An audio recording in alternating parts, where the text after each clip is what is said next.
So hello guys, welcome to the another video. Hope आप PGPP बहुत अच्छे से पढ़ रहे होंगे और पीजीपीपी के अंदर के बहुत सारे सेक्शन आप लोगों ने कर लिए होंगे। मैं डेली बेसिस पे अपने टेलीग्राम ग्रुप के ऊपर ये टारगेट्स भी आपको डाल रहा हूँ ताकि आप उन टारगेट्स के साथ क्या करें, कोइंसाइड करते रहें।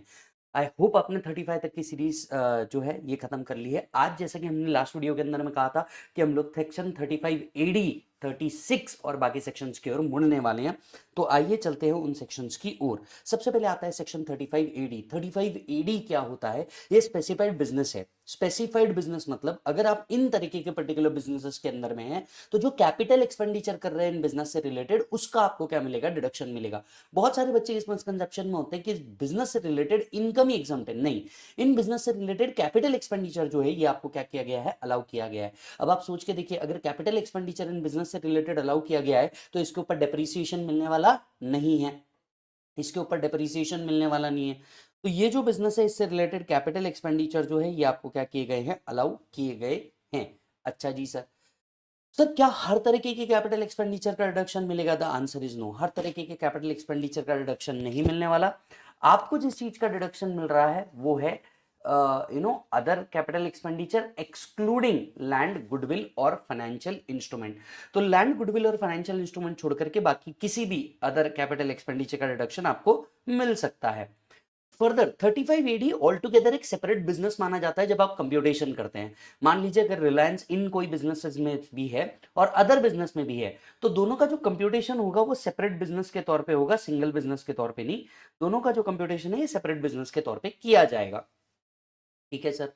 सर तो कोई भी कैपिटल एक्सपेंडिचर का डिडक्शन चलेगा एक्सेप्ट थ्री, लैंड, गुडविल और फाइनेंशियल इंस्ट्रूमेंट। इन तीन को छोड़ के कोई भी कैपिटल एक्सपेंडिचर चलेगा। सर इन बिजनेस से रिलेटेड रेवेन्यू एक्सपेंडिचर का क्या? इन बिजनेस से रिलेटेड रेवेन्यू एक्सपेंडिचर का डिडक्शन जैसे 37 में मिलता है वैसे ही मिलता रहेगा। अच्छा जी सर। सर मेरे को एक और बात बताइए कि ये जो बिजनेस चालू करने हैं, राइट, इसका डिडक्शन 100% होना चाहिए। क्या बिजनेस न्यू होना चाहिए? यस, बिजनेस न्यू होना चाहिए except specified in section 33 B. क्या इनमें जो यूज होने वाली प्लांट एंड मशीनरी है वो भी न्यू होनी चाहिए? यस, इनमें यूज होने वाली प्लांट एंड मशीनरी भी क्या होनी चाहिए बेटा? न्यू होनी चाहिए। हालांकि दो प्लांट एंड मशीनरी को हम क्या मान सकते हैं? एज गुड एज न्यू मान सकते हैं अगर ये plant and machinery imported into India है and second hand value of plant and machinery अगर कितने से ऊपर नहीं जा रही, 20% of the total value of plant and machinery. ये प्रोविजन हम लोगों ने 115 बी ए बी के अंदर में भी पढ़ी थी अगर आपको याद हो तो। यस और नो। अब आप सोच के देखिए, अगर कॉस्ट का 100%, असेट की कॉस्ट का 100% इज अलाउड एज डिडक्शन, बराबर है, असेट की कॉस्ट का 100% इज अलाउड एज डिडक्शन, तो डेप्रीसिएशन मिलेगा क्या? The answer is no. क्या इस ये जो असेट है ये ब्लॉक में ऐड होगा क्या? Answer is yes. ब्लॉक की वैल्यू क्या रहेगी? Nil. Are you getting the point? Block में वैल्यू क्या ऐड होगी? नील। असेट डेप्रीसिएबल असेट होगा पर डेप्रीसिएशन मिलने वाला नहीं है। ब्लॉक की वैल्यू क्या पकड़ेंगे हम? नील, जब इस असेट को उस ब्लॉक में क्या करेंगे? ऐड। तो ब्लॉक का अदर एसेट का वैल्यू होगा, इस असेट का वैल्यू क्या पकड़ा जाएगा? नील। क्या आप जानते हैं सेक्शन 35 एडी अगर आप डिडक्शन लेना चाहते हैं तो you have to opt out of the default scheme. तो आपको डिफॉल्ट स्कीम से क्या करना पड़ेगा सर? ऑप्ट आउट करना पड़ेगा, तभी आप इस सेक्शन के अंदर में क्या ले पाएंगे? डिडक्शन ले पाएंगे। फर्दर चैप्टर 6 ए के भी डिडक्शन आपको नहीं मिलते अगर आप 35 एडी के अंदर में आते हैं। तो 35 एडी के अंदर में आते हैं तो चैप्टर 6 ए के डिडक्शन भी नहीं मिलेंगे, प्लस आपको ऑप्ट आउट करना पड़ेगा डिफॉल्ट टैक्स स्कीम के अंदर से। अच्छा जी सर। अब जैसा कि आप जानते हैं यहाँ पे कैपिटल एक्सपेंडिचर को क्या किया गया है? अलाउड एज डिडक्शन किया गया है। कैपिटल एक्सपेंडिचर को क्या किया गया है सर? अलाउड एज डिडक्शन किया गया है। तो लोग क्या करते थे? ये कैपिटल एक्सपेंडिचर को कैश में परचेज कर लेते थे। 10,000 से ऊपर का कैपिटल एक्सपेंडिचर कैश में परचेज करते थे। अब देखिए क्या रिस्ट्रिक्ट हो रहा है। अगर आप जानते होंगे तो रिस्ट्रिक्शन में आ रहा है हमारे को सेक्शन 40A3, क्योंकि कैश पेमेंट 10,000 के ऊपर अलाउड नहीं है। अब वो ब्रीच कर देते थे तो लोग बोलते थे यहाँ पे कि आपने कहाँ कहा था कि यहाँ पे जो असेट लेना है, कैपिटल एक्सपेंडिचर इनकर करना है, ये कैश में नहीं होना चाहिए। तब जाके एक और प्रोविजन इंसर्ट करी गई कि अगर आप 35 एडी में किसी कैपिटल एक्सपेंडिचर का डिडक्शन लेना चाहते हैं तो आपको ये याद रखना होगा दैट टू अकाउंट पे चेक ड्राफ्ट और ईसीएस के तहत ही लेना होगा, अदरवाइज डिडक्शन मिलने वाला नहीं है। तो आइए 35 एडी को समझ लेते हैं। कौन कौन से बिजनेस 35 एडी के अंदर में आते हैं? पहला, laying and operating cross country natural gas crude petroleum pipeline after 2009, 100% allowed as deduction. अच्छा, अब एक चीज कॉमन समझ लेना, 100% अलाउड एज डिडक्शन। दूसरा, इसमें जो डेट है कमेंसमेंट की वो याद मत रखना क्योंकि अब वो पूछेंगे नहीं। हाँ, टाइप ऑफ बिजनेस कौन सा स्पेसिफाइड है ये आपको जरूर पूछा जाता है तो ये आपको याद रखना है। ठीक है। Next, setting up and operating cold chain facility 100%, जो बहुत फ्रीक्वेंटली पूछा जाता है, मैं उसको स्टार मार्क कर देता हूं। Setting up and operating warehouse facility for storage of agricultural produce 100%। Business of building operating hotel of 2 star और above category anywhere in India 100%। Business of operating hospital with at least 100 bed, तो hospital with at least 100 bed जो है इसके लिए 100%। Housing slum redevelopment या affordable housing scheme project 100%।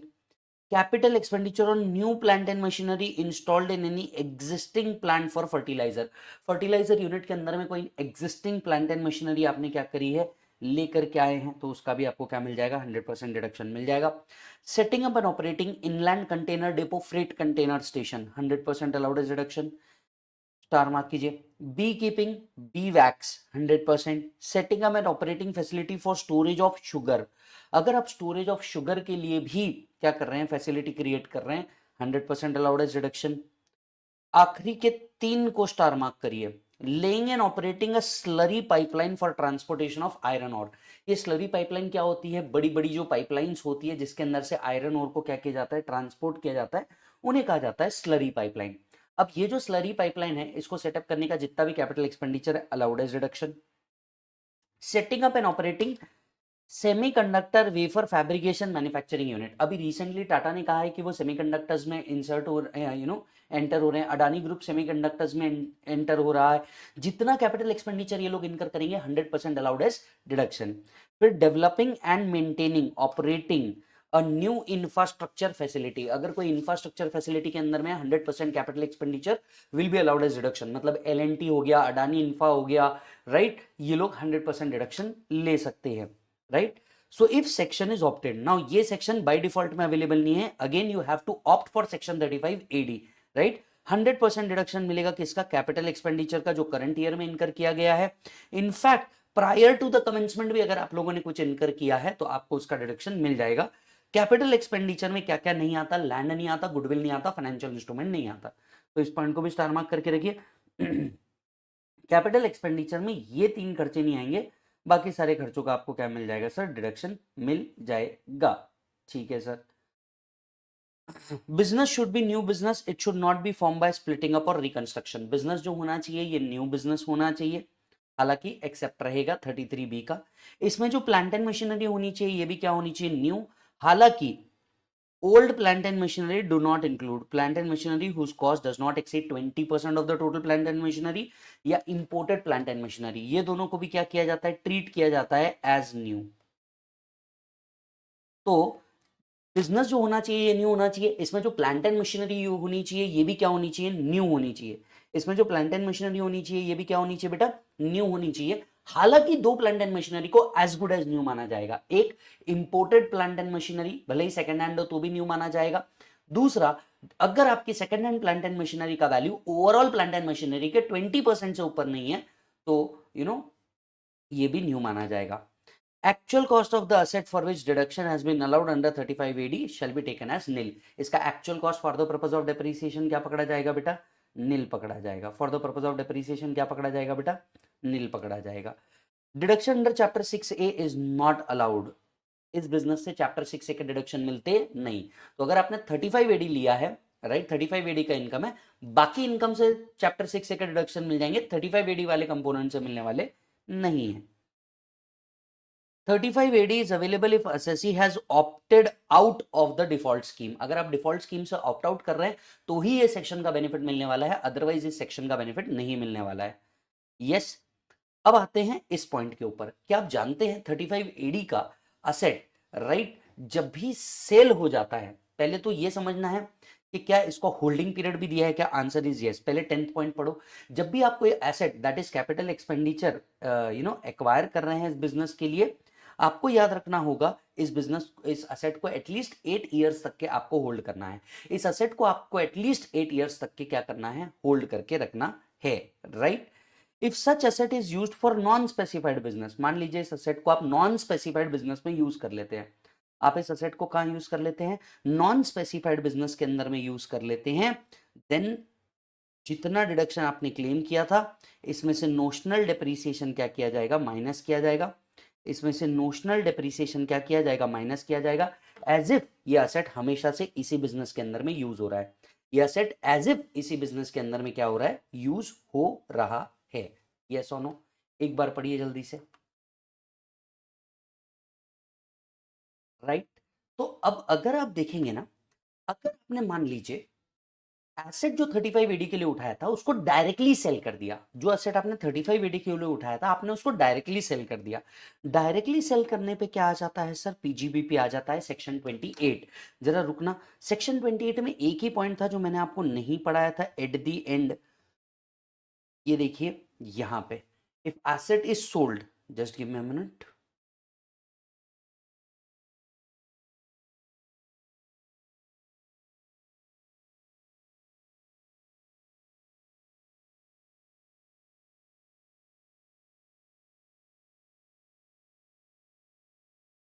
Yes, connected I guess, yes. तो अगर आप यहाँ पे देखेंगे, देखो 12th पॉइंट था सेक्शन 28 के अंदर में कि जब भी आप कोई एसेट सेल करते हैं जिसका whole cost is allowed as deduction, वो अगेन क्या माना जाता है, पीजीबीपी माना जाता है। तो यहाँ पे हम 35 एडी के केस में भी उसको क्या मानेंगे सर, पीजीबीपी ही मानेंगे। अब अगर हमने क्या नहीं किया, उसको सेल ना करके अदर बिजनेस में यूज कर लिया, सेल ना करके क्या कर दिया, अदर बिजनेस में यूज कर दिया जो स्पेसिफाइड बिजनेस में नहीं आता, तो हम जितना डिडक्शन क्लेम किया था अब तक के, जितना डिडक्शन क्लेम किया था माइनस अज्यूम करेंगे कि ये हमेशा से अदर बिजनेस के अंदर में, तो नोशनल डेप्रिसिएशन माइनस करेंगे और उस असेट को हम क्या करेंगे, ब्लॉक में ऐड कर देंगे। उस असेट को हम क्या करेंगे, ब्लॉक में ऐड कर देंगे।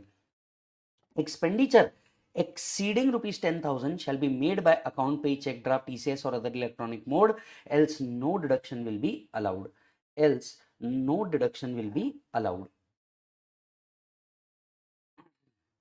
Loss from specified business can be set off only against the income of any other specified business. बहुत इंपॉर्टेंट पॉइंट है, स्पेसिफाइड बिजनेस से आने वाला लॉस सिर्फ और सिर्फ स्पेसिफाइड बिजनेस के प्रॉफिट से ही क्या हो सकता है, सेट ऑफ हो सकता है। और ये अनलिमिटेड पीरियड के लिए कैरी फॉरवर्ड हो सकता है। और क्या हो सकता है सर, ये अनलिमिटेड पीरियड के लिए कैरी फॉरवर्ड हो सकता है। चेक करो, इज दैट डन? चलो चेक करो। If assessee owns a hotel and transfer the operation thereof, still deduction will be available. assessee अगर सिर्फ होटल ओन करता है, यस, क्योंकि 2 स्टार और अबव होटल कहा है, मान लो assessee क्या करता है, होटल ओन करता है और उसका सिर्फ ऑपरेशन भी किसी और को दे देता है, क्या इस सेक्शन में डिडक्शन मिलेगा? द आंसर इज यस, इस सेक्शन में डिडक्शन मिल जाएगा। यस, ये जो है ना कि असेट आपको 8 साल होल्ड करना है, 8 साल से पहले कभी भी आपने नॉन स्पेसिफाइड बिजनेस को ट्रांसफर कर दिया तो डिडक्शन जो आपने क्लेम किया था माइनस नोशनल डेप्रीसिएशन, वो आपका क्या माना जाएगा, पीजीबीपी माना जाएगा। ये प्रोविजन सिक कंपनी के लिए क्या नहीं है, एप्लीकेबल नहीं है।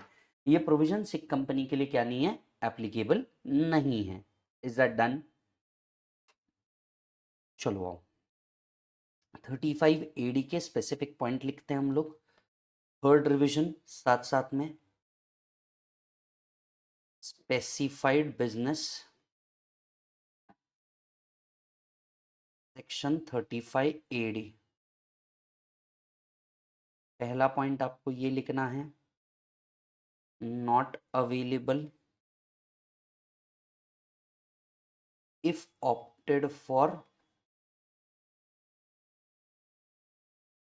Default scheme, not available if opted for default scheme. Second,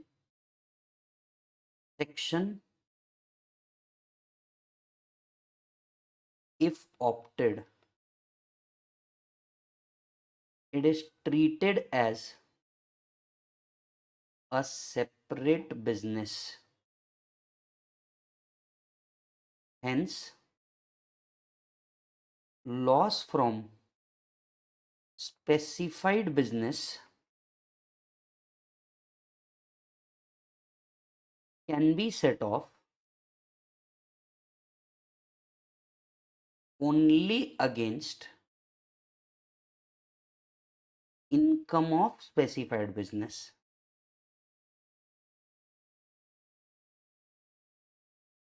And loss can be carried forward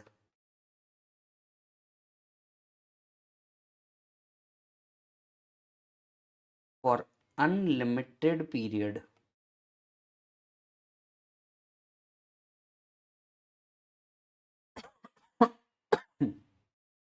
Loss can be carried forward for unlimited period.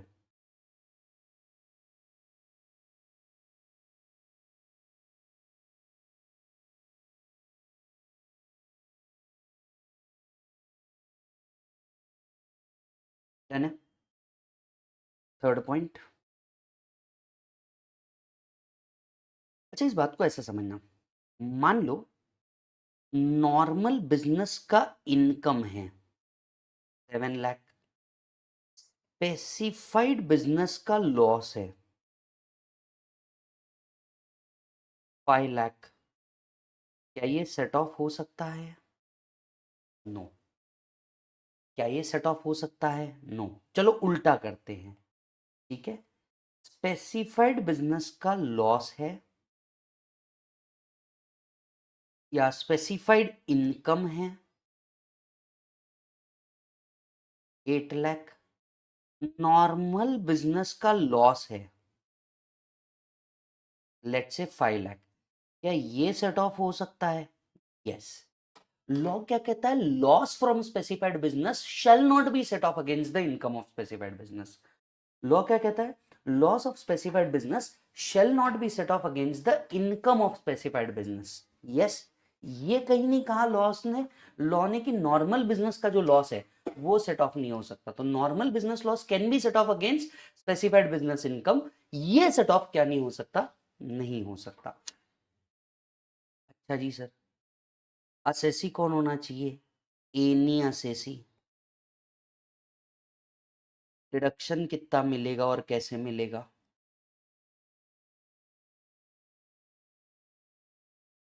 Capital expenditure,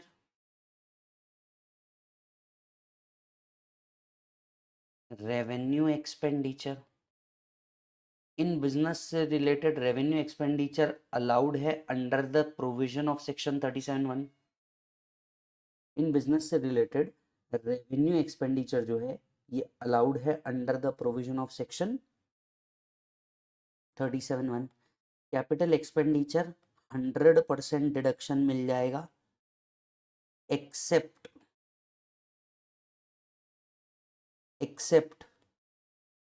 land, goodwill, financial instrument.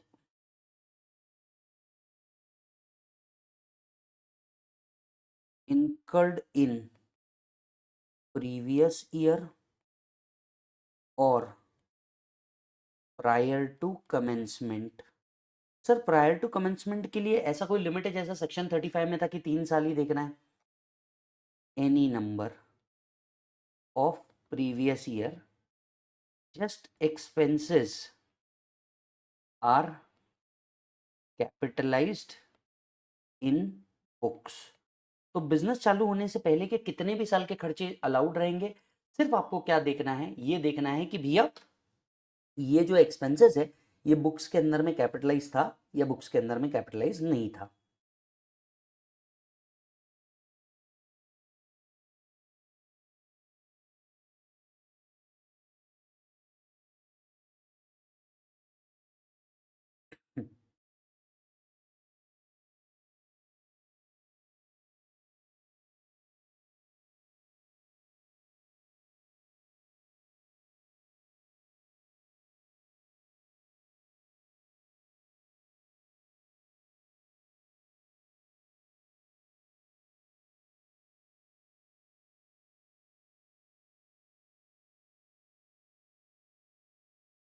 Then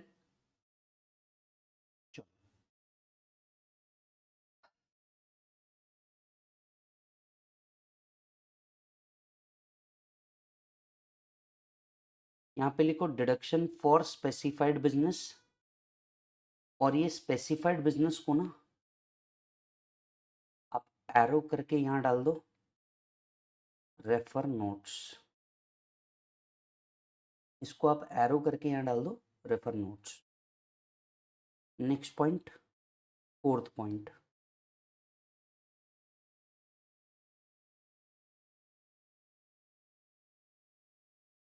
chapter 6A deduction not available.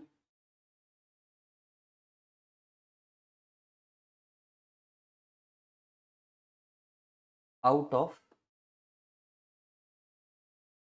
Income under section 35AD,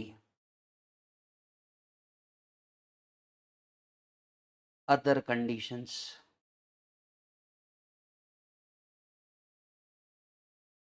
it should be new business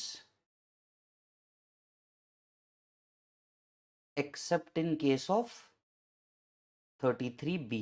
ये notes में नहीं लिखा है पर आप लिखेंगे। Plant and machinery should be new except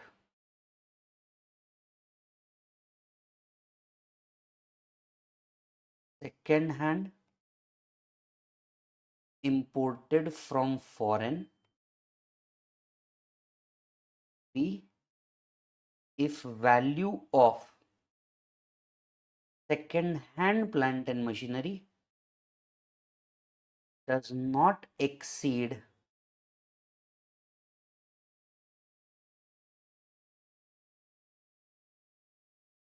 20% of total value of plant and machinery।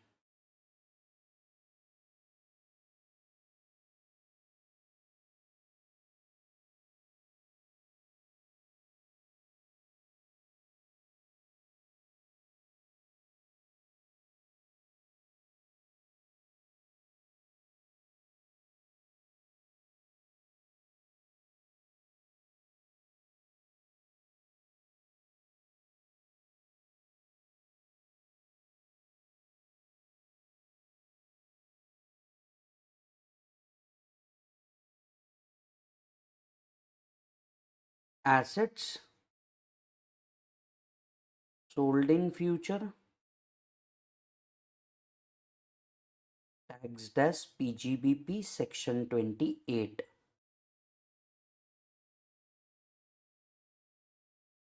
used for other business within 8 years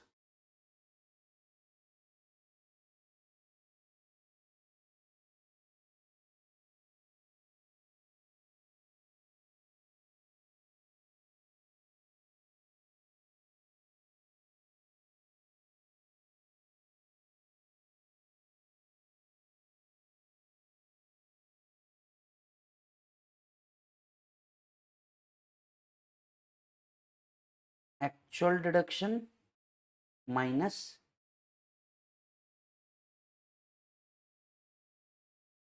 notional depreciation।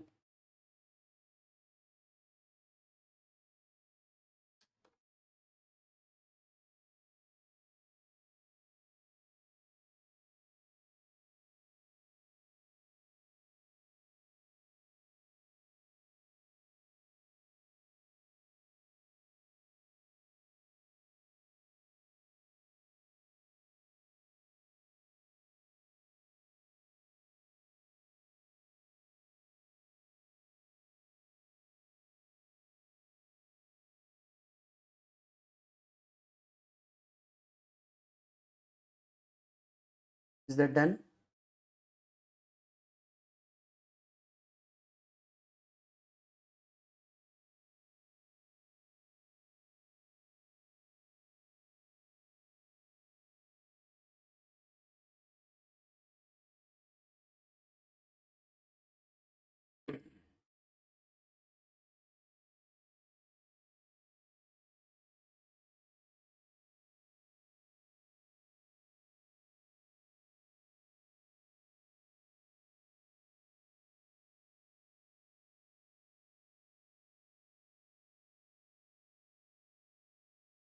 Assets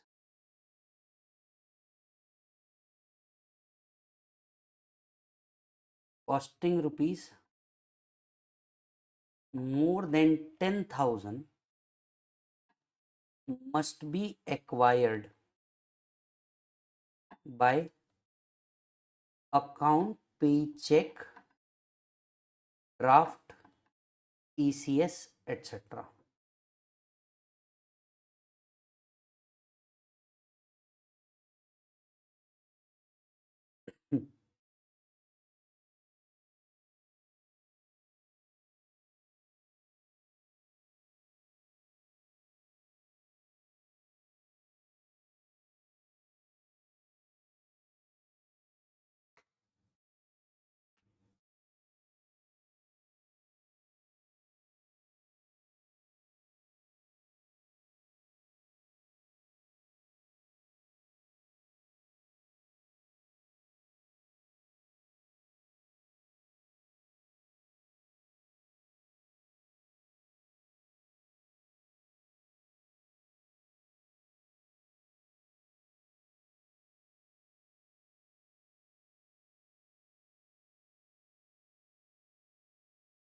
done है? चलो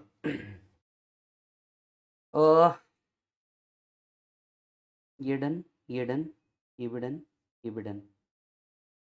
ठीक है,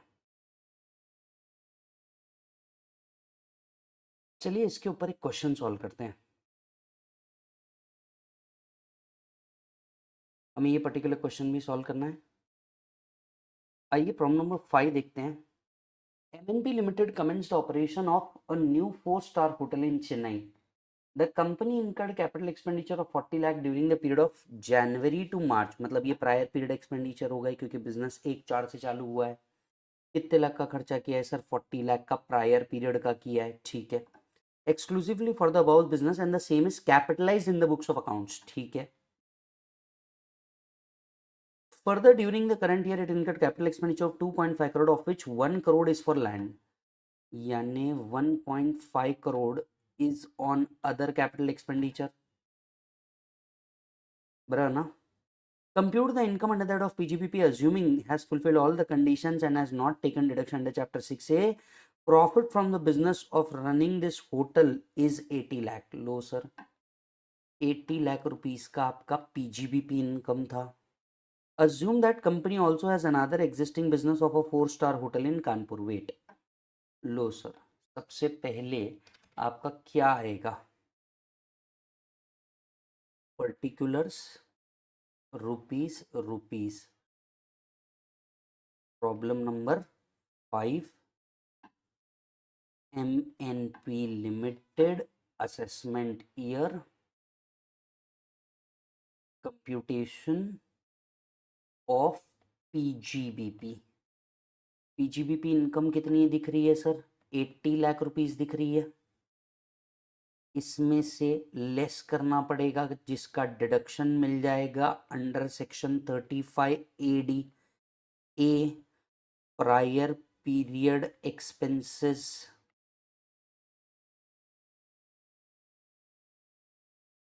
बी अदर कैपिटल एक्सपेंसेस।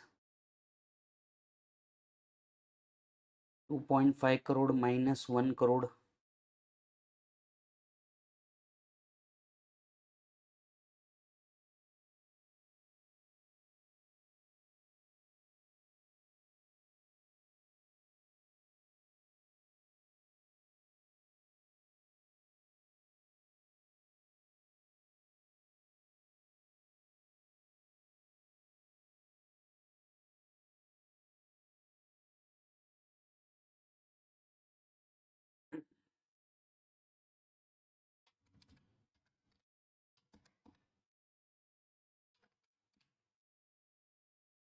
₹1,90,00,000 आ गया क्या डिडक्शन?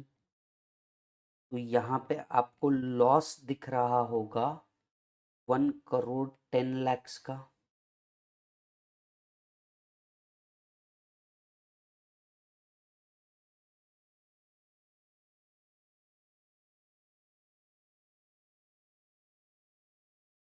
इसमें कानपुर में भी एक और होटल है। Assume that the company has another existing business और a four star hotel in Kanpur which is commenced the operation and has a profit of 130 lakh, loss from specified business, इसमें प्रॉफिट ऐड करेंगे तो आपका नेट पीजीबीपी बनेगा 20 lakhs. Check करना जरा, देखो problem बड़ा आसान था। प्रॉब्लम ने क्या बोला, प्रॉब्लम ने सबसे पहले बोला 80 लाख रुपए का पीजीबीपी है, तो हमने 80 लाख रुपीस का पीजीबीपी ले लिया, बराबर है। 80 लाख रुपीस का हमने पीजीबीपी ले लिया। जैसे ही 80 लाख रुपीस का हमने पीजीबीपी ले लिया, इसके बाद उन्होंने दो एक्सपेंडिचर दिए थे, एक प्रायर पीरियड एक्सपेंडिचर दिया था, एक अदर कैपिटल एक्सपेंडिचर दिया था। तो जो प्रायर पीरियड एक्सपेंडिचर था वो भी ले लिया, करंट ईयर का एक्सपेंडिचर ले लिया एक्सक्लूडिंग द लैंड। हमारे पास लॉस आ गया 1,10,00,000 का। अदर स्पेसिफाइड बिजनेस इनकम, वो भी अदर स्पेसिफाइड बिजनेस इनकम है, सेट ऑफ हो सकता है, जी हाँ बिल्कुल सेट ऑफ हो सकता है। तो हमने अदर स्पेसिफाइड बिजनेस इनकम को भी कंसिडर कर लिया। आपका नेट पीजीबीपी आ रहा है 20 लाख रुपीस। आपका नेट पीजीबीपी आ रहा है कितना बेटा, 20 लाख रुपीस। यहाँ पे क्या आएगी बेटा, नोट आएगी, नोट आएगी loss from specified business shall be set off against income of specified business।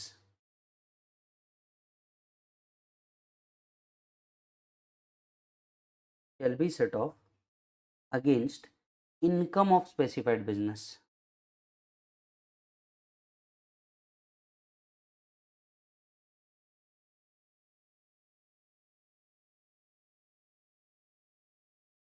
Expenditure on land is not allowed as deduction। Expenditure on land is not allowed as deduction।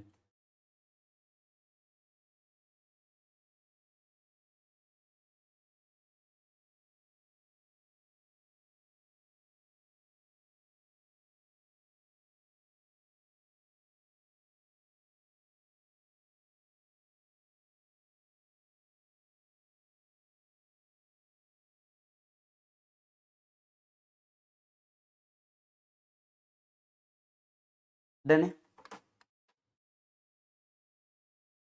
Is it done मालिक? आ जाओ।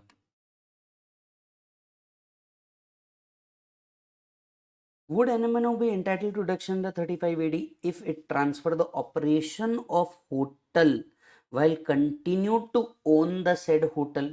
Yes, पढ़ा है हमने। Yes,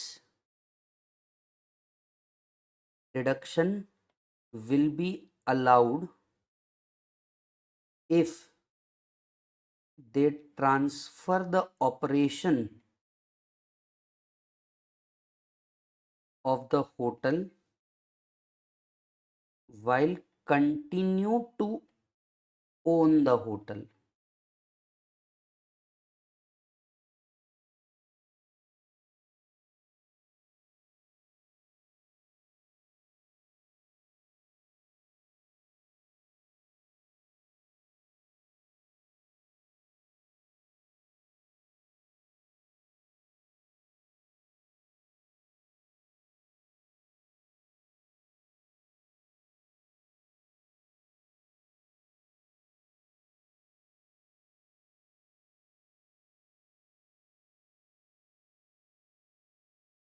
Done? Sure. So that was another question on 35 AD।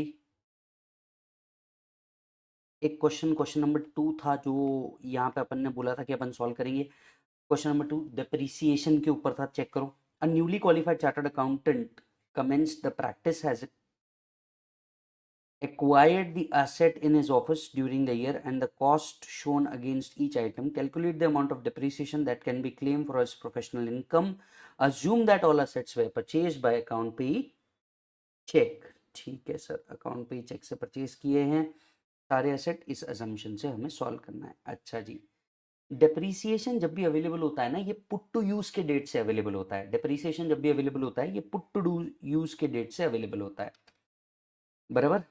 तो आप put to use की date देखिए और देखिए किस पे फुल मिलने वाला है और किस पे हाफ मिलने वाला है। मेरे हिसाब से इस पे फुल मिल जाएगा, इस पे फुल मिल जाएगा, इस पे हाफ है, इस पे हाफ है। अब 1 अक्टूबर से हमें चेक करना है मोर देन 180 डेज यूज होता है या नहीं होता है। अक्टूबर, नवंबर, दिसंबर, जनवरी, फरवरी, मार्च, बताइए क्या होगा क्या नहीं होगा, जल्दी से थॉट देके बताइए। यस, अगर आप कैलकुलेट करेंगे तो ये भी फुल डिप्रिसिएशन के लिए एलिजिबल हो जाएंगे। आओ कंप्यूट करते हैं। प्रॉब्लम नंबर 2, धवन, बराबर ना, particulars, rupees, rupees, computer, computer UPS, computer printer, books, office furniture, laptop को भी कंप्यूटर में डाला जा सकता है। ठीक है, ओके। तो अगर आप देखेंगे एक ब्लॉक तो बन गया आपका फर्नीचर का और दूसरा ब्लॉक बन गया आपका प्लांट एंड मशीनरी का। तो यहाँ पे आपका ब्लॉक 1 जो है ये बन गया फर्नीचर का, ब्लॉक 1 जो है आपका ये बन गया फर्नीचर का, और ब्लॉक 2 जो है ये बनेगा आपका प्लांट एंड मशीनरी का, बराबर है। ऑफिस फर्नीचर की अगर मैं बात करूं 3 लाख रुपीज़ है, तो आई गेस ये तो बहुत सिंपल है।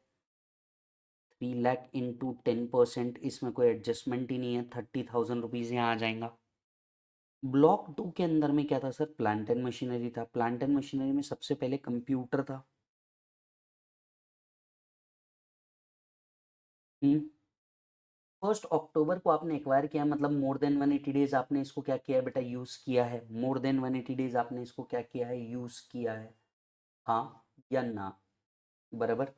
तो 35,000 इंटू, कंप्यूटर पे याद होगा तो 40% होता है, ये आया 14,000। यूपीएस जो लिया आपने 8 अक्टूबर को लिया, इसके ऊपर हाफ डिप्रिसिएशन मिलना चाहिए। कितना वैल्यू है, 8,500 इंटू 20%, 1,700 रुपीज एवरीबॉडी, राइट। फिर ये 12,500 कंप्यूटर प्रिंटर है,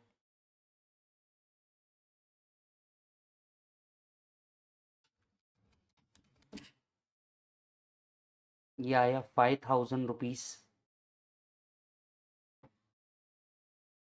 कंप्यूटर, कंप्यूटर एक्सेसरीज पे सेम रेट लगता है, याद होगा तो। बुक्स भी आपकी प्लांट एंड मशीनरी में आती है, तो 13,000 इंटू 40%, ये आया 5,200 रुपये। Do you agree, right. Done. Books का हो गया। बुक्स के बाद आई गेस सिर्फ लैपटॉप बचता है। लैपटॉप का आपको आएगा 43,000 इंटू 20%, ये आ जाता है सर आपका 8,600। चेक कर लो, ये आ जाता है सर आपका 8,600। यस, तो टोटल बैठता है आपका 14 plus 17 plus 5,000 plus 5,200 plus 8,600 plus 30,000, आपका टोटल आता है depreciation 64,500।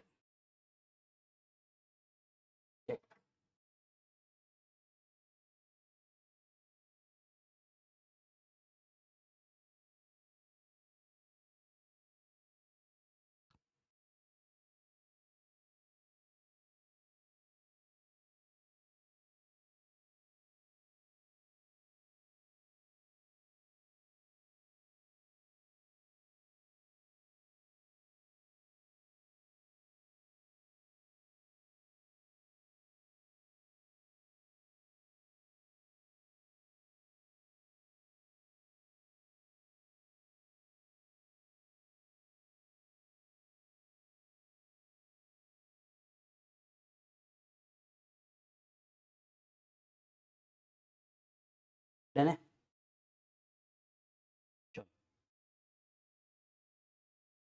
Coming up to the next section. Coming up to the next section, मैंने क्वेश्चनर के अंदर में 35 एडी पे और क्वेश्चन डाले हैं, तो प्लीज उसको करिएगा, प्लीज उसको करिएगा। अब आते हैं सेक्शन 41 पे। अगेन सेक्शन 41 एक इंपॉर्टेंट सेक्शन बनता है। सेक्शन 41 डीम्ड पीजीबीपी के अंदर में आता है। यस, इसमें के दो सब सेक्शन आपने ऑलरेडी पढ़े हुए हैं, दो आप मेरे साथ पढ़ेंगे, ठीक है।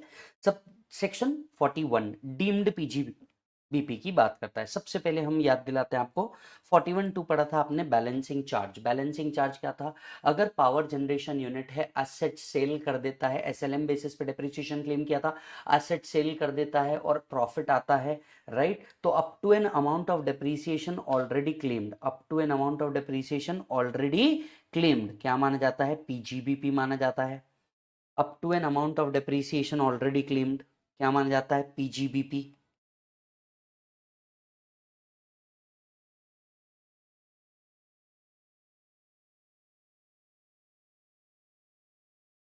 Up to an amount of depreciation already claimed क्या माना जाता है सर? पीजीबीपी माना जाता है।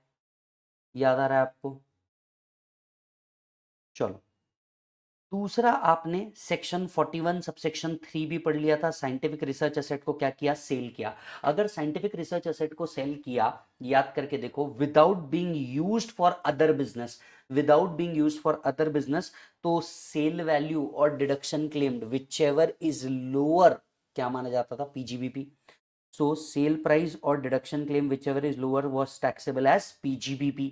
यस और नो? 41(3) के हिसाब से आफ्टर बीइंग यूज्ड होता था, आफ्टर बीइंग यूज्ड होता था, तो हम उसके लिए सेपरेट ट्रीटमेंट करते थे, जो हम लोगों ने वहीं पे देख ली थी। हम उसके लिए सेपरेट ट्रीटमेंट करते थे, जो हम लोगों ने वहीं पे देख ली थी। याद आ रहा है आपको? चलिए 41(4) की बात करते हैं। 41(4) बोलता है recovery of bad debts is an income. देखिए सेक्शन 36 कहता है bad debts is allowed as deduction. तुरंत मैं सब में सेक्शन 36 पे भी जाऊंगा, सेक्शन 36 पे भी मैं तुरंत जाऊंगा। नीचे आओ, पेज नंबर 13 पे आपको दिख जाएगा जो आपके एक्चुअल बेड डेप्स है इज अलाउड एज डिडक्शन। जब आप बेड डेप्स क्लेम करते हैं, अलाउड एज डिडक्शन है। प्रोविजन फॉर बेड डेप्स का हालांकि कोई डिडक्शन नहीं मिलता, प्रोविजन फॉर बेड डेप्स का कोई डिडक्शन नहीं मिलता। एक्चुअल बेड डेप्स का आपको क्या मिलता है? डिडक्शन मिलता है। तो जिस साल बेड डेप्स आप पीएनएल को डेबिट कर रहे हैं, पीएनएल को आप राइट ऑफ कर रहे हैं, उस साल आपको डिडक्शन मिल जाएगा। लेकिन जब भी ये बेड डेप्स रिकवर होगा, जब भी ये बेड डेप्स क्या होगा बेटा? रिकवर होगा, it will be treated as income. जितना रिकवर होगा उतना क्या माना जाएगा? इनकम माना जाएगा।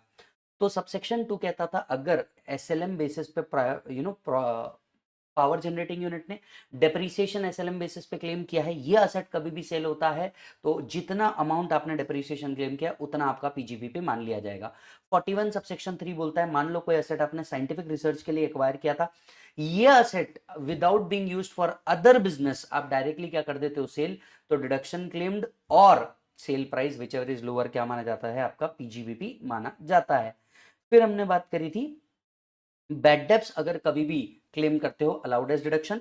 बैड डेब्ट्स जब भी रिकवर होगा, it will be treated as PGBP, it will be treated as PGBP. याद आ रहा है आपको? अब आते हैं सेक्शन 41(1). एक्चुअली जो आपको क्वेश्चन आएगा ना, वो इस पे आएगा। एक्चुअली जो आपको क्वेश्चन फ्रेम होगा वो इस पे होगा। यहाँ पे दो चीजें कवर होती है। मान लीजिए कोई एक्सपेंसेस आपने पहले क्लेम किया था, ये एक्सपेंसेस की अगर कभी भी रिकवरी हो रही है, it will be treated as PGBP. Let me give you an example. जिस साल हम जीएसटी पे करते हैं, GST paid is allowed as deduction, yes और नो? अगर जीएसटी का रिफंड आता है तो it will be treated as income as per section 41(1). तो ऐसा कोई भी एक्सपेंसेस है जिसको आपने पहले क्या क्लेम किया है? डिडक्शन बोल करके क्लेम किया है, लेटर ऑन ये एक्सपेंसेस अगर रिकवर होता है तो it will be treated as income. Later on ये एक्सपेंसेस कभी भी रिकवर होता है तो it will be treated as income. पहला पॉइंट समझ में आया? तो ऐसा कोई भी एक्सपेंसेस जिसको आपने पहले क्लेम किया है एक्सपेंसेस बोल करके, बाद में अगर ये रिकवर हो जाता है तो ये क्या मान लिया जाएगा? इनकम मान लिया जाएगा। ठीक है, ये हुआ पहला। तो ऐसा कोई भी एक्सपेंसेस और बता दो सर। सर मान करके चल लो, मान करके चल लो, आपने क्या पे किया था सर? कस्टम ड्यूटी पे किया था, बाद में कस्टम ड्यूटी की रिकवरी हो गई, बाद में कस्टम ड्यूटी की क्या हो गई सर? रिकवरी हो गई। It will be treated as income, it will be treated as income. Clear है? चलो नेक्स्ट पॉइंट पे आते हैं, नेक्स्ट पॉइंट पे आते हैं। रेमिशन और cessation of any trading liability, इसी चीज में दूसरा पॉइंट कवर होता है, रेमिशन और cessation of any trading liability. मान लीजिए let's say Rishabh Jain sir थे, ऋषभ जैन सर को मेरे को है ना 5 लाख रुपए देने थे, वो हमारे लिए क्रेडिटर थे, हम 5 लाख रुपए उनको देना चाह रहे थे। ऋषभ सर के तरफ से रेमिशन आ जाता है कि भैया 5 लाख रुपए की जगह आप क्या करो, सिर्फ 2 लाख रुपए दे दो in full and final settlement. 5 lakh की जगह 2 लाख रुपए दे दो in full and final settlement.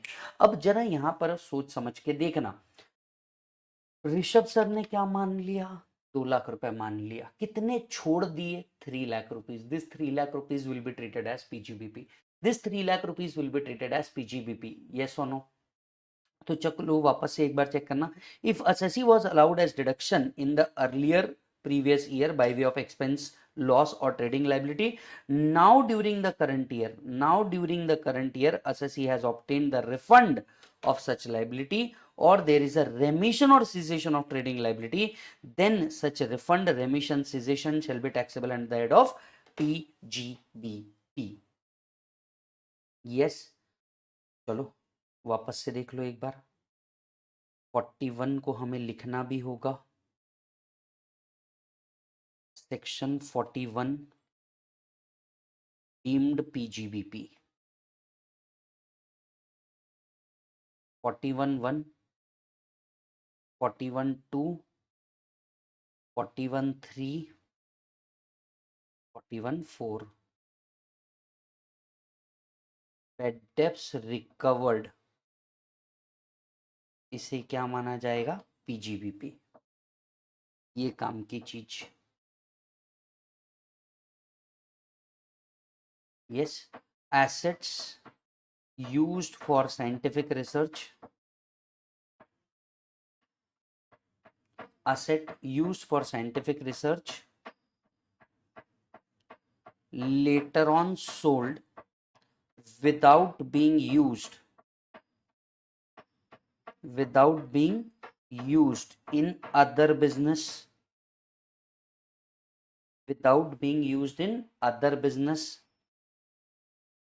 lower of following is PGBP: A, sale value, B, deduction claimed।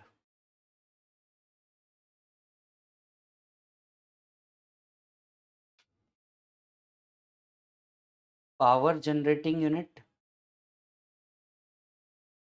claim depreciation on SLM basis, sold assets at profit, up to depreciation claimed is PGBP।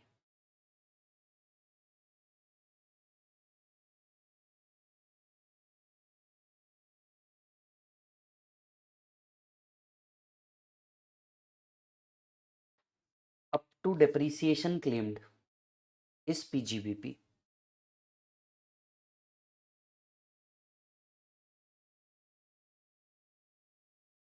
expenses claimed earlier is recovered, for example GST paid earlier now refunded, taxable as PGBP। कोई बच्चा मेरे से पूछ सकता है sir what about the income tax refund, income tax refund income ही नहीं है, क्योंकि जब आपने उसको पहले पे किया होगा वो एक्सपेंसेस ही क्लेम नहीं हुआ होगा, तो income tax refund is not an income, income tax refund is not an income but GST refund is an income. रेमिशन और cessation of trading liability, remission or cessation of any trading liability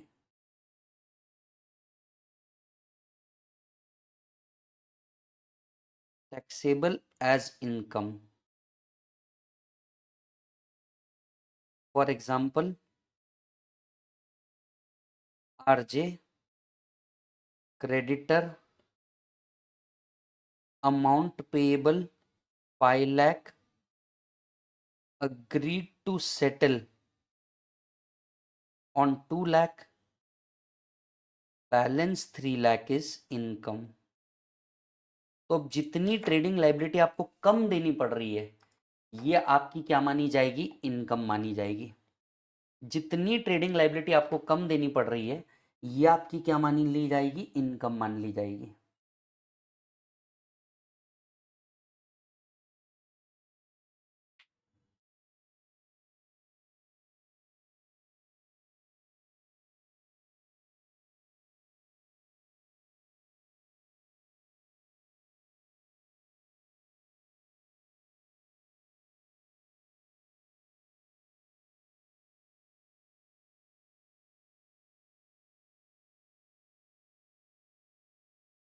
done है बेटा।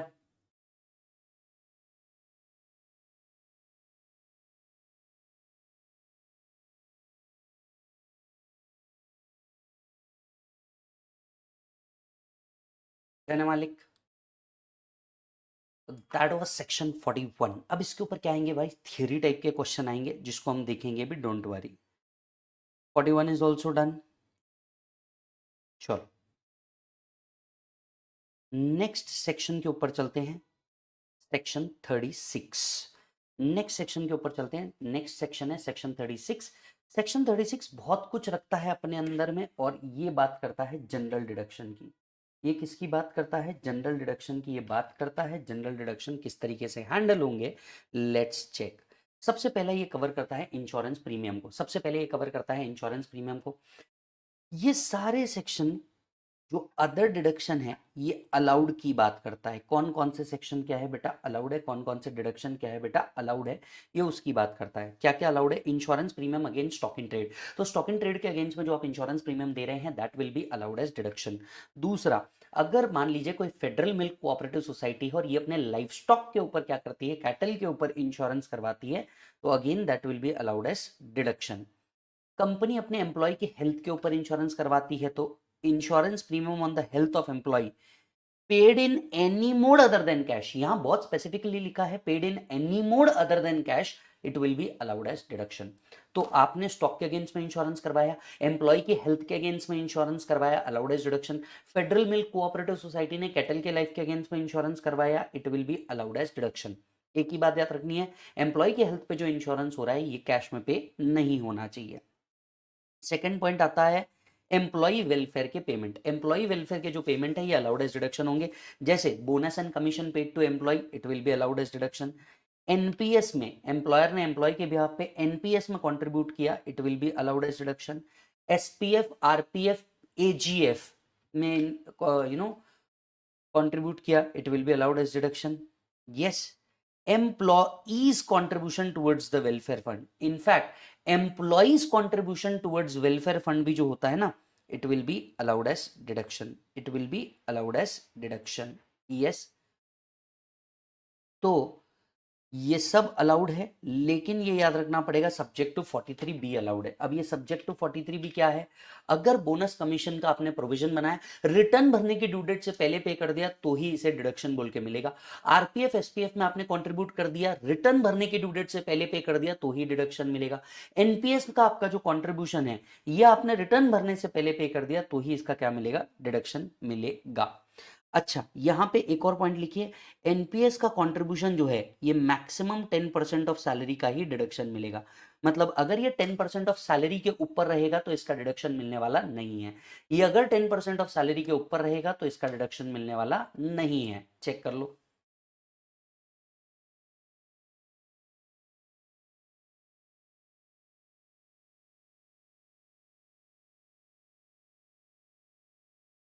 Yes, so bonus commission, NPS, RPF, SPF, ये सारे fund subject to section 43B है। Return भरने से पहले pay कर दिया अलाउ, रिटर्न भरने के बाद पे किया तो allowed in the next year. Next, bonus and commission should be paid, इसी चीज को वापस एक्सप्लेन किया है। Bonus and commission should be paid to employ subject to 43B। It can not be paid as profit और dividend, it should be more than It can be more than prescribed under Payment of Bonus Act. POBA is Payment of Bonus Act. अब आपको ये एक बार क्या किया गया था, पूछा गया था कि मान लीजिए बोनस एक्ट क्या करता है, आपको मैक्सिमम लिमिट देता है। बोनस एक्ट आपको मैक्सिमम लिमिट देता है कितना बोनस होना चाहिए। मान लीजिए उससे ज्यादा पे किया, will it be allowed as deduction? Yes, it will be allowed as deduction. Yes, it will be allowed as deduction. Next आता है बेटा आपका NPS, employer contribution towards the national pension scheme is allowed as deduction. Actual contribution और 10% of salary whichever is lower. Actual contribution और 10% of salary whichever is lower. तो जितना contribution 10% of salary के ऊपर रहेगा उतना आपको क्या मिल जाएगा सर? डिसअलाउंस अट्रैक्ट कर जाएगा। फिर आता है एम्प्लॉईज कॉन्ट्रीब्यूशन, राइट? ये बड़े काम की चीज है, जरा ध्यान से सुनिए। देखिए, एम्प्लॉय कंट्रीब्यूशन जब कलेक्ट किया जाता है, it is treated as income. और अगर आपने उसे रेलेवेंट एक्ट के ड्यू डेट से पहले पे कर दिया, यहां 43 बी एप्लीकेबल नहीं है। एम्प्लॉयर कंट्रीब्यूशन पे 43 बी एप्लीकेबल है, एम्प्लॉय कंट्रीब्यूशन पे 43 बी एप्लीकेबल नहीं है। अगर एम्प्लॉय कंट्रीब्यूशन रेलेवेंट एक्ट के ड्यू डेट से पहले पे कर दिया, it will be allowed as deduction, else it will be disallowed. So any sum received by employer from employee as a contribution to PF is deemed to be PGBP if such amount is not deposited within the respective due date specified in the fund. Generally due date क्या specified है उस fund के अंदर में? अगले महीने की 15 तारीख तक के आपने डिपॉजिट किया, it will be allowed, else it will be disallowed. Else it will be disallowed. 43B employee contribution पे एप्लीकेबल नहीं है। 43B एम्प्लॉय कंट्रीब्यूशन पे एप्लीकेबल नहीं है। नेक्स्ट आता है एनिमल का कैरेकस अगर आप सेल कर देते हैं तो। देखिए, जो लोग लाइफ स्टॉक के अंदर में डील करते हैं, राइट, जीवन भर तो इनके एनिमल जो है इनको बेनिफिट क्रिएट करके नहीं देते। तो ऐसे केस में क्या होता है, ऐसे केस के अंदर में ये जब मर जाते हैं, इनकी बॉडी को सेल कर दिया जाता है। अब लेट से कोई कैटल के अंदर में डील कर रहा होगा, उसने एक कैटल खरीदा लेट से 100 रुपीज के अंदर में। वो कैटल का लाइफ खत्म हो गया, वो गुजर गया, जो इसका बॉडी था उसको सेल कर दिया लेट से 20 रुपीज के अंदर में। 100 का खरीदा था, 20 में कैरेकस मतलब उसका बॉडी सेल कर दिया 20 रुपीज के अंदर में। अब ये जो 80 रुपीज का लॉस हुआ है ना, it is allowed as deduction under section 36। Animal used in the business other than stock in trade. Deduction under this section will be allowed in the year in which animal became permanently useless or die. कितना deduction मिलेगा? जितने में खरीदा था minus जितना sale value हुआ, balance amount allowed as deduction. Clear है? Balance amount allowed as deduction. Clear है? नेक्स्ट पॉइंट पे आते हैं हम लोग, बेड डेप्स। बेड डेप्स क्या डिडक्शन बोल करके अलाउड है क्या? Yes sir, actual bad debts deduction बोल के अलाउड है। याद होगा तो, bad debts recovered is also treated as PGBP. Bad debts recovered is also treated as PGBP. याद आ रहा है आप सभी को? Yes. Provision for bad debts is not allowed as deduction. Provision for bad debts is not allowed as deduction. हालांकि provision for bad debts allowed है, पर किसको अलाउड है? सिर्फ बैंक्स को अलाउड है। बैंक्स असेसी को छोड़ करके किसी भी असेसी को, बैंक या फाइनेंशियल इंस्टीट्यूशन को छोड़ करके किसी भी असेसी को provision for bad debts allowed नहीं है। ये जो एक्चुअल बेड डेप्स आप डिडक्शन क्लेम कर रहे हैं, it must be related to business. मान लीजिए मैंने पर्सनल लोन दिया, बिजनेस में रिकॉर्ड ही नहीं हुआ होगा। मैंने पर्सनल लोन दिया, ये पर्सनल लोन अगर रिकवर नहीं हुआ तो it can not be claimed as bad debts. Bad debts को क्लेम करना है तो आपको बेड डेप्स को प्रूव करके देने की जरूरत नहीं है कि ये बैड हो चुके हैं। अगर आपने बुक्स ऑफ अकाउंट्स में भी राइट ऑफ कर दिया, अगर आपने बुक्स ऑफ अकाउंट्स में भी राइट ऑफ कर दिया, तो इट विल बी अज्यूम्ड कि बेड डेप्स क्या हो चुके हैं? क्लेम हो चुके हैं। Yes, bad debts recovered is taxable. क्या सक्सेसर बेड डेप्स क्लेम कर सकता है क्या? देखिए हुआ क्या, वीरभद्र राव का एक केस है और ये केस बहुत ही फेमस जजमेंट है। फादर जो थे, इन्होंने कुछ डेटर्स क्रिएट किए, डेटर्स ने पैसे दिए नहीं, फादर्स गुजर गए, सन आया, देखा पैसे रिकवर नहीं हो रहे हैं, उसने बेड डेप्स क्लेम कर लिया। सवाल उठा, क्या सक्सेसर बेड डेप्स क्लेम कर सकता है क्या? It has been held in Veerabhadra Rao case, successor is allowed to claim the bad debts. तो सक्सेसर क्या कर सकता है सर? बेड डेप्स क्लेम कर सकता है as per Virbhadra Rao case. तो चलिए सिर्फ बेड डेप्स वाले पॉइंट को रिवर करते हैं। Actual bad debts is allowed as deduction, provision for bad debts allowed नहीं है except in case of bank.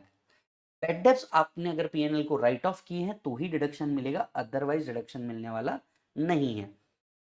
Bad debts recover होता है तो it will be taxable as income. Clear है? अब प्रोविजन फॉर बेड डेब्ट्स किसको allowed है? Banks को अलाउड है। कितनी अलाउड है ये भी देख लेते हैं। प्रोविजन फॉर बेड डेब्ट्स किसको अलाउड है? बैंक को अलाउड है। कितनी अलाउड है वो भी देख लेते हैं। Just give me a moment. Okay, तो आप देख सकते हैं provision for bad debts is allowed as deduction. किसको अलाउड है सर? बैंक्स को अलाउड है। कितना अलाउड है ये देख लेते हैं। अगर ये इंडियन बैंक है तो 8.5% of gross total income plus 10% of aggregate average rural advances. अब प्रैक्टिकली स्पीकिंग ये आपको कभी पूछा नहीं गया है परसेंटेज या इसका एक्चुअल कैलकुलेशन, ना इवन मॉड्यूल के अंदर में दिया हुआ है। डायरेक्ट आपको दिया जाता है gross total income before deduction, rural advances कितना है, तो 8.5% of gross total income plus 10% of aggregate average rural advances. Indian bank को छोड़ करके फॉरेन बैंक और एनबीएफसी के लिए 5% ऑफ जीटीआई। बाकियों के लिए कितना बेटा? 5% ऑफ जीटीआई। सर ये एग्जाम पॉइंट ऑफ व्यू से ध्यान में रखना है क्या? बिल्कुल नहीं, एक बार बस रीड कर लो। ध्यान है बेटा। नेक्स्ट आते हैं ट्रांसफर टू स्पेशल रिजर्व्स के ऊपर।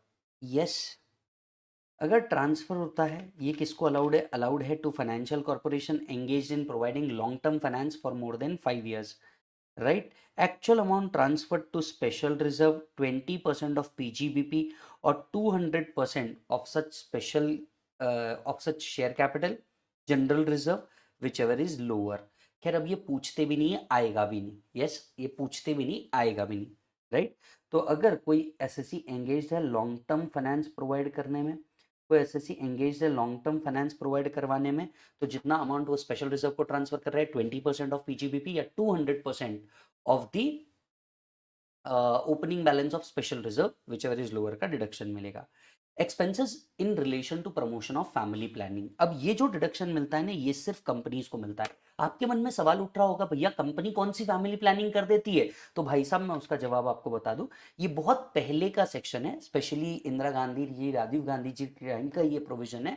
जब इंडिया का पॉपुलेशन बहुत ज्यादा बढ़ गया था तो उस टाइम पे नसबंदी मैंडेटरी कर दी गई थी, और उस टाइम पे कंपनीज को कहा गया था you open up hospital, you open up a hospital और for the purpose of promotion of family planning. ये जितना भी कैपिटल एक्सपेंडिचर आप इनकर कर रहे हैं कोई भी हॉस्पिटल ओपन करने का, that will be allowed on 1/5 basis. तो अगर आप इस सेक्शन को देखेंगे, सिर्फ बेनिफिट कंपनीज को दिया था क्योंकि द देन टाइम कंपनीज ही इतना पैसा हॉस्पिटल में लगा सकती थी। दूसरा, इस सेक्शन में सिर्फ कैपिटल एक्सपेंडिचर की बात की गई है, जो कैपिटल एक्सपेंडिचर इनकर हो रहा है उस हॉस्पिटल को बनाने के लिए 1/5 बेसिस पे that is allowed as reduction. 1/5 basis पे that is allowed as deduction. इसका जो रेवेन्यू एक्सपेंडिचर है ये फुल्ली अलाउड एज डिडक्शन। तो कंपनीज अगर कैपिटल एक्सपेंडिचर इनकर करती है for the promotion of family planning, 1/5 basis पे अलाउड है। अब जरा सोच के देखो 1/5 बेसिस पे क्या क्या अलाउड है?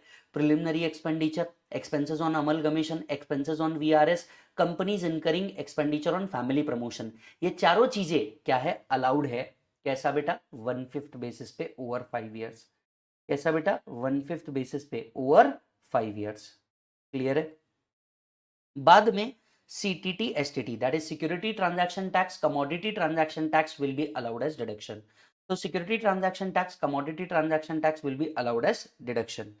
नेक्स्ट है मार्क टू मार्केट लॉस और other expected loss as per ICDS will be allowed as deduction. तो जो मार्क टू मार्केट लॉस है या अदर एक्सपेक्टेड लॉस है, that will be allowed as deduction, that will be allowed as deduction. Yes और no? Next एक और चीज आती थी, शुगर केन कोऑपरेटिव्स। ऐसी कोऑपरेटिव्स जो एंगेज्ड है शुगर केन बिजनेस के अंदर में।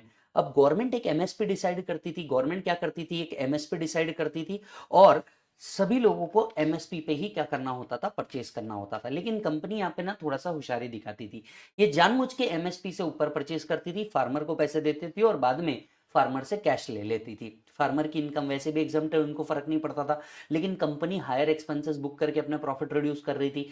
कई सालों में ये गवर्नमेंट को समझ में आ गया, उन्होंने कहा कोई भी cooperative society that is engaged in sugar cane business, अगर ये कोई भी प्राइस जो गवर्नमेंट ने डिसाइड किया है उससे ऊपर के प्राइस पे परचेस करते हैं, तो जितना एक्सेस है वो क्या हो जाएगा? डिसअलाउ हो जाएगा। तो expenditure incurred by cooperative society engaged in sugar business, purchase of sugar cane at a price equal to और less than price fix by government, तो ही अलाउ रहेगा। अगर एक्सेस प्राइस में परचेस कर रहे हैं तो जितना एक्सेस है वो क्या हो जाएगा? डिसअलाउ हो जाएगा। यस और नो? रिक्वेस्टिंग यू आप पूरा 36 एक बार फिर से पढ़िए। पूरा 36 एक बार फिर से पढ़िए, मैं आपको टाइम दे रहा हूं।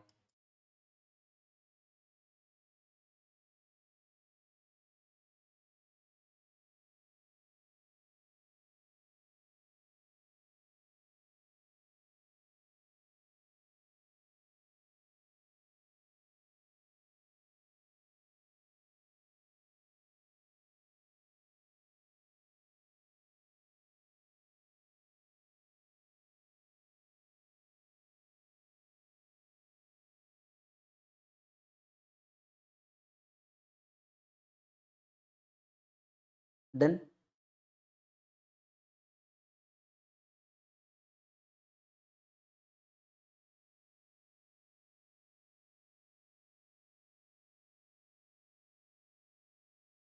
चलो,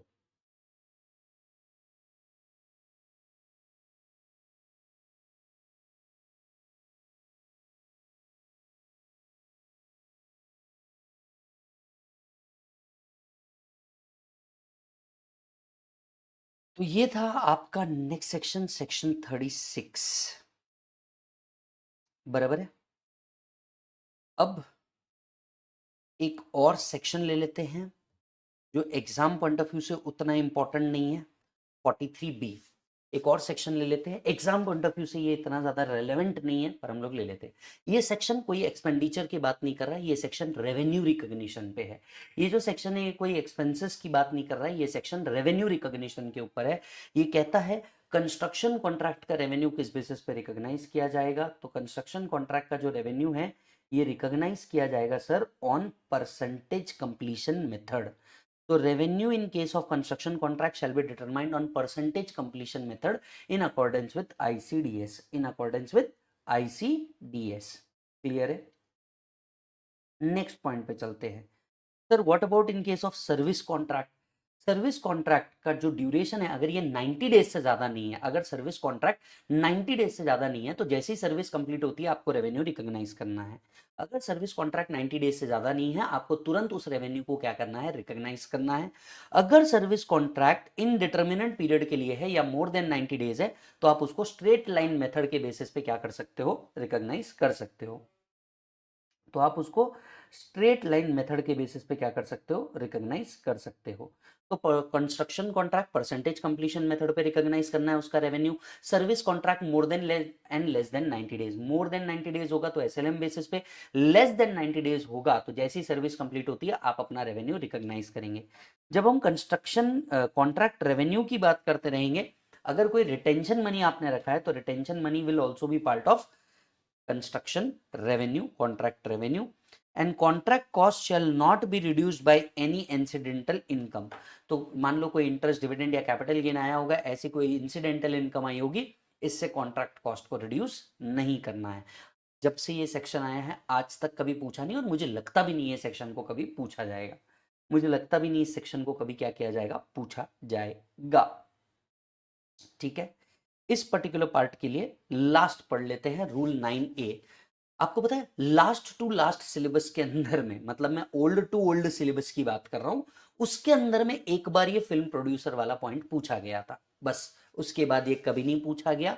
अगेन ये वो पॉइंट है पीजीबीपी का जो आपको बिल्कुल पूछा नहीं जाता, राइट। अगेन ये वो पॉइंट है पीजीबीपी का जो आपको कभी नहीं पूछा जाता, तो जरा ध्यान से सुनना। Rule 9A, film producer. Film producer अपने एक्सपेंसेस को कैसे डील करते हैं, फिल्म प्रोड्यूसर अपने एक्सपेंसेस को किस तरीके से ट्रीट करते हैं। अगर मान लीजिए फिल्म प्रोड्यूसर ने अपने सारे राइट्स सेल कर दिए, फिल्म प्रोड्यूसर ने क्या किए, अपने सारे राइट्स सेल कर दिए, तो जिस साल उसने सारे राइट्स सेल किए उसी साल में जितना भी कॉस्ट था it will be allowed as deduction. उसी साल में जितना भी कॉस्ट था it will be allowed as deduction, बराबर है।